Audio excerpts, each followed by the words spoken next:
They want us to pay for our own raisins that we grew.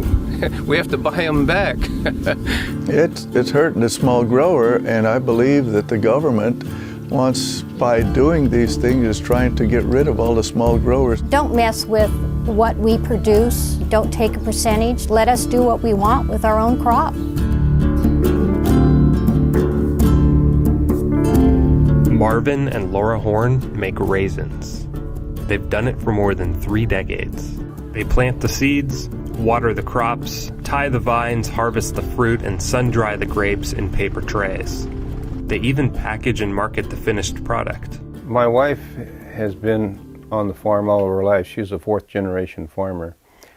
We were married in 1968. We bought our first farm. My parents bought their first 20 acres on their own, away from my grandparents.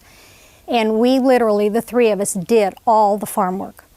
I went out and I tied vines, I rolled trays, we picked grapes, we did everything.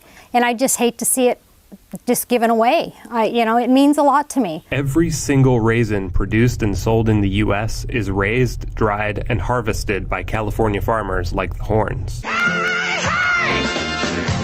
The state is famous for its raisins worldwide.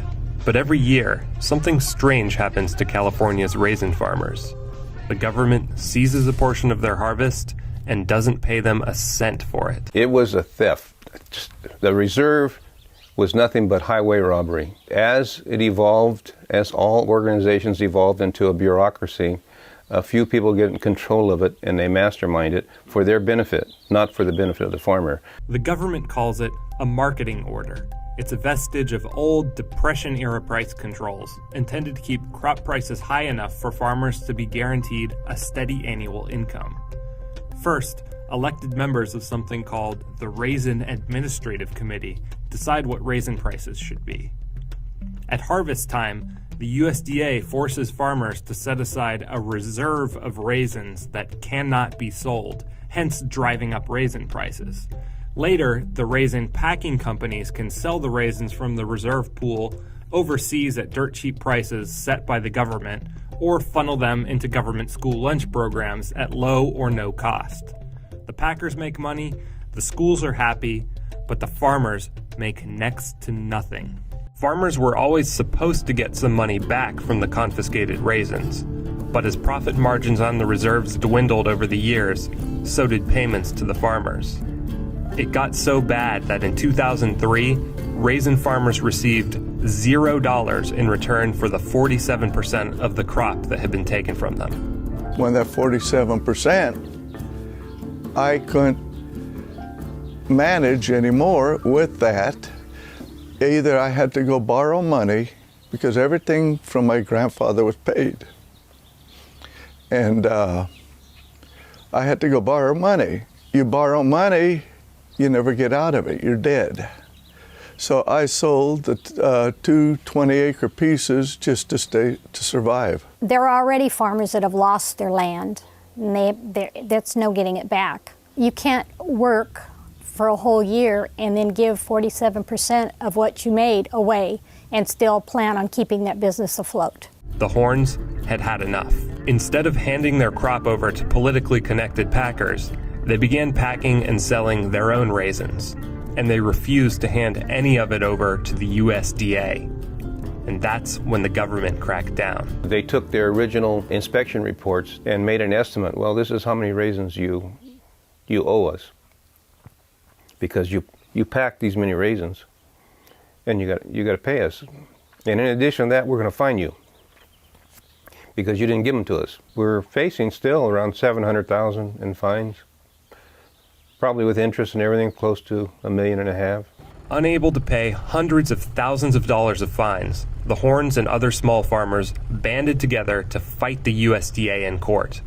Representatives from the USDA and the Raisin Administrative Committee declined to participate in this video. The raisin marketing order is diabolical. Brian Layton is a former federal prosecutor turned defense attorney who is fed up with what he saw as the government's overzealous enforcement of farming regulations. They were filing complaints against farmers for violating prorate in oranges, not complying with the nectarine, peach, and plum marketing or anything. What are you guys doing? You're not doing anything important. What do you leave the farmers alone? What is this? Layton took the Horns case all the way to the U.S. Supreme Court after the Ninth Circuit decided that the case before them was a matter of unpaid fines and not a constitutional issue. They turned around and ruled against us, said no takings. It would be one thing if USDA marched onto the Horns property and took 47% of their crop. But they didn't do that. All they did is say, if you're going to sell them, we own 47% of them. Well, it's a taking. The Fifth Amendment says that private property shall not be taken for public use without just compensation. The Horns argued that because the government took their property, they had a right to be paid for it. But the government said that they never physically took the Horns' property and were simply fining them for disobeying farming regulations. Property rights are bundles of rights. The ability to possess, keep, give away, sell, ownership. When they take title to your raisins, you can do none of that.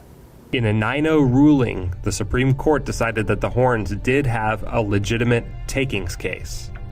And now, after nearly a decade, the Ninth Circuit will hear the case and decide whether or not the USDA's actions constitute a taking of property. Now we're off and running. Now they have to decide it. And if they decided against us, we just know the Supreme Court's going to take it again. Because they just thought this was just crazy. 47% of your crop? Don't mess with what we produce. Don't take a percentage. Let us do what we want with our own crop. I don't think they have a right to tell us what we have to do with it. I didn't choose to fight. All I chose to do was pack and market my own raisins. They're the ones that picked the fight. USDA and the Raisin Administrative Order picked the fight, not me.